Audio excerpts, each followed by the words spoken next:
Di dalam Islam, kalau lu diangkat, lu ngelayanin, maka lu lebih banyak kerjaan. Kalau lu nggak siap miskin, kalau lu nggak siap untuk ngelayani orang, lu jadi pengusaha, jangan penguasa. Ya beda tuh. Karena penguasa bisa Beda tuh. pengusaha bisa kaya. Iya iya benar benar benar. Dan nggak nyakitin orang. Pengusaha wajar kaya. Wajar. Penguasa nggak boleh. Penguasa itu boleh, tapi tidak etis. Tidak etis. Sebagaimana ulama tidak etis kalau kaya dan mewah. Oke. Ulama sama penguasa itu sama. Dia tidak etis kalau sana kaya dan mewah, karena itu menyakiti orang. Boleh. Boleh. Tapi tidak etis.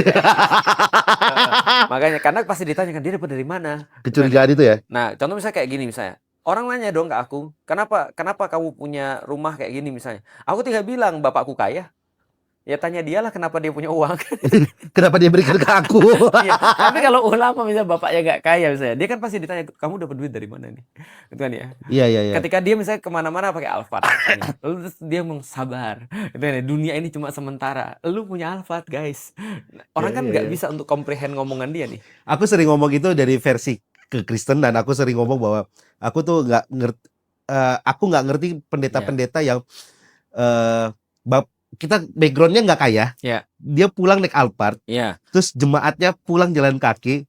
Tahu nggak ada yang bikin konten tebak tebak merek jam dan harga para pendeta dan para ustadz. Aku bilang, aduh malu banget sih aku. Makanya tapi justru ketika Paus datang ke sini, itu kan dia kan menampakkan kesederhanaan. Dia naik Avanza.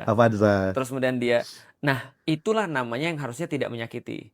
Nah, lucunya adalah ada masa di mana justru waktu itu gereja menampakkan kemewahan, justru di sisi lain ada orang-orang ulama-ulama lain yang menampakkan justru yang tidak mewah gitu maksudnya. Artinya menurutku sih ya culture juga sih. Culture iya.